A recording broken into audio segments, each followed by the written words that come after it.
Hey guys, आज मैं आपको बताने वाला हूं बेस्ट स्मार्टफोन। ना बेस्ट स्मार्टफोन नहीं, ऑलराउंडर स्मार्टफोन अंडर 15,000। जी हाँ, आज के समय में एक स्मार्टफोन यूजर को फोन में क्या चाहिए होता है? एक अच्छा कैमरा, ग्रेट परफॉर्मेंस, साथ में यहाँ पर प्रीमियम डिजाइन और एक लंबी बैटरी। जी हाँ, तो ऐसे ही कुछ स्मार्टफोन आज मैं आप लोगों के लिए लेके आया हूँ जो आपको मिलने वाले हैं सिर्फ अंडर 15,000 रुपीज, यानी कि 15,000 के अंडर।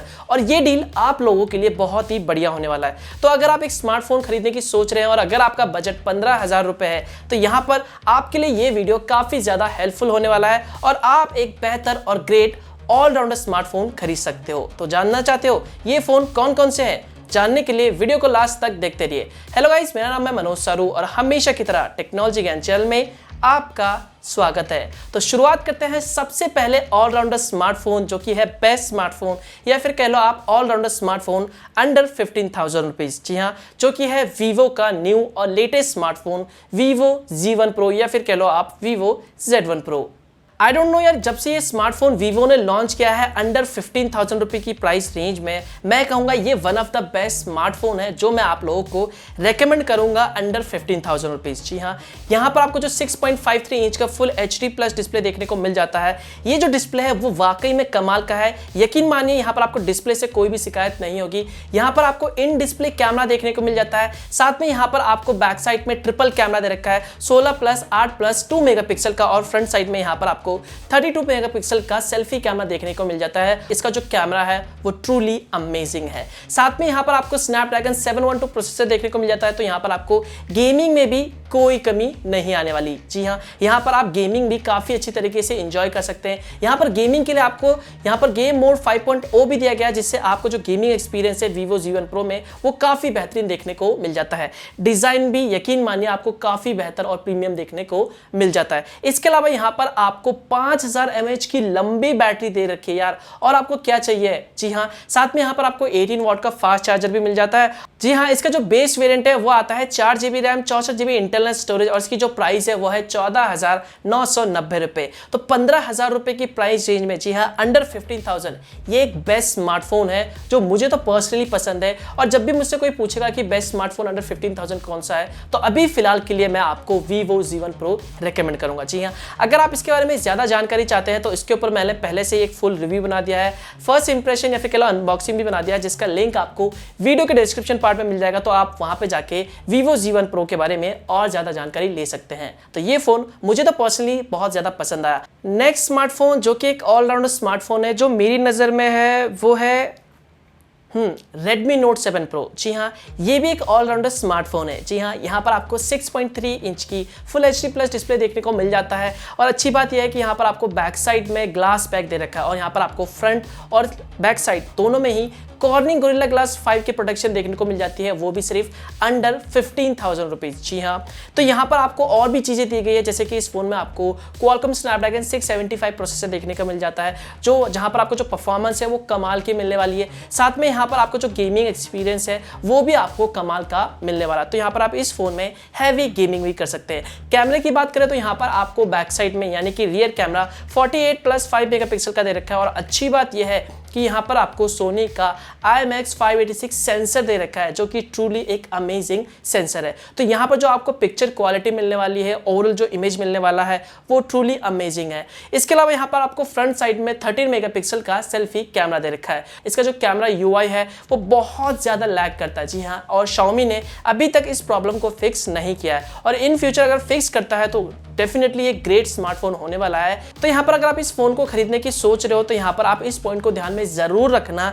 कि इसका जो कैमरा है UI है वो बहुत ज्यादा लैग करता है। जब आप वीडियो रिकॉर्ड करते हो तो वहां पर आपको कई सारे लैग देखने को मिल जाता है वीडियो में। इसके अलावा यहाँ पर जो ज्यादा फोन हीट होने के बाद जो कैमरा UI है वो काम ही करना बंद कर देता है। इवन यहाँ पर अगर आप फोटोज भी क्लिक करने लगते हो तो फोटोज भी क्लिक नहीं होता। तो इस बात का ध्यान जरूर रखना। इसके अलावा यहाँ पर आपको 4000 mAh की बैटरी दे रखी है, और साथ में यहाँ पर आपको फास्ट चार्जिंग का सपोर्ट भी देखने को मिल जाता है। लेकिन अनफॉर्चुनेटली यहाँ पर आपको बॉक्स में किसी भी तरह का चार्जर देखने को नहीं मिलता। इसके अलावा यहाँ पर आपको Type-C पोर्ट दिया गया है, नोटिफिकेशन लाइट दी गई है, तो ये अच्छी बात है। तो मेरी नजर में ये भी एक ऑलराउंडर स्मार्टफोन है अंडर 15,000 रुपए, जिसे आप खरीद सकते हैं। जी हाँ, इसका जो बेस वेरिएंट है 4GB RAM, 64GB internal storage के साथ आता है। नेक्स्ट ऑलराउंडर स्मार्टफोन की बात करें तो ये आता है Realme की तरफ से। और आप सभी लोग जानते हैं कौन सा स्मार्टफोन होगा, वो है Realme 3 Pro। जी हाँ, ये भी एक ऑलराउंडर स्मार्टफोन है जहां पर आपको जो कैमरा है, जो प्रोसेसर है, जो डिज़ाइन है, वो काफ़ी बेहतर देखने को मिल जाता है। तो इस फोन में भी यहाँ पर आपको 6.3 इंच की फुल HD प्लस डिस्प्ले देखने को मिल जाता है। साथ में यहाँ पर आपको बैक साइड में डुअल कैमरा देखने को मिल जाता है 16+5 मेगापिक्सल का, और ये आता है Sony IMX519 सेंसर के साथ, जो कि वाकई में कमाल की बात है। एंड जो सेंसर है ट्रूली अमेजिंग है, जो आपको कमाल की फोटोज देता है। इसके अलावा यहाँ पर आपको फ्रंट साइड में 25 मेगापिक्सल का सेल्फी कैमरा देखने को मिल जाता है। अगर प्रोसेसर की बात करें तो यहाँ पर आपको जो प्रोसेसर है वो दे रखा है Qualcomm Snapdragon 710 processor, which is truly amazing processor for gaming. जी हाँ, यहाँ पर आपको गेमिंग कमाल की देखने को मिल जाता है। इसके अलावा यहाँ पर आपको 4045 mAh की बैटरी दी गई है, जो आता है वो 3.0 फास्ट चार्जिंग के साथ। तो यहाँ पर जो बैटरी बैकअप की बात करें तो यहाँ मैं कहूँगा जो एक दिन का जो बैटरी बैकअप है इस फोन में आपको ईजिली देखने को मिल जाता है। साथ में यहाँ पर जो वो 3.0 फास्ट चार्जिंग है ये भी काफी फास्ट है, 80 मिनट के अंदर ही आपका जो फोन है वो फुली चार्ज कर देता है। जी हाँ, इसके अलावा यहाँ पर फ्रंट साइड में आपको कॉर्निंग गोरिल्ला ग्लास 5 के प्रोटेक्शन देखने को मिल जाता है। वाटर ड्रॉप नॉच दिया गया है। जो डिजाइन है वो मैं कहूँगा इतना खास नहीं है, बट ओके है, गुड है, काम आपका चल जाएगा। ओवरऑल यहाँ पर अगर आप स्मार्टफोन को देखते हो तो डेफिनेटली ये भी एक ऑलराउंडर स्मार्टफोन है। इसका जो बेस वेरिएंट है वो आता है 4GB RAM 64GB internal storage के साथ, और इसकी भी जो प्राइस है वो अंडर 15,000 रुपीज़ है। जी हाँ, तो यहाँ पर ये भी एक कमाल का स्मार्टफोन है जिसे आप खरीद सकते हो अगर आप Realme के यूजर हो तो। इसके बाद आप नेक्स्ट फोन की तरफ आगे बढ़ते हैं। जी हाँ, जो कि है Oppo की तरफ से। जी हाँ, जो कि है Oppo K1। जी हाँ, ये स्मार्टफोन एक अंडररेटेड स्मार्टफोन है और इसके बारे में लोगों ने ज़्यादा बात नहीं की है, बट आई थिंक मेरे ख्याल से ओप्पो यूज़र के लिए, जो भी ओप्पो के फ़ैन हैं, जो भी ओप्पो का फ़ोन इस्तेमाल करते हैं, उनके लिए ये एक ऑलराउंडर स्मार्टफोन है। जी हाँ, इसकी जो प्राइस थी स्टार्टिंग में जब ये लॉन्च हुआ था तब 17,000 के आसपास थी, लेकिन अभी इसकी जो प्राइस है वो घट के करीब 14,990 रुपये के आसपास हो गई है, जो कि अंडर 15,000 है। एंड आई थिंक मेरे ख्याल से अंडर 15,000 के अंदर ये भी एक ऑलराउंडर स्मार्टफोन है। ऐसा इसलिए कह रहा हूँ क्योंकि यहाँ पर आपको 6.4 इंच का सुपर एमोलेड डिस्प्ले दिया गया है, जो आता है कॉर्निंग गोरिल्ला ग्लास 5 की प्रोटेक्शन के साथ। इसके अलावा यहाँ पर आपको जो डिजाइन दे रखा है वो भी काफी बेहतरीन देखने को मिल जाता है। साथ में यहाँ पर आपको बैक साइड में डुअल कैमरा दे रखा है 16+2 मेगापिक्सल का।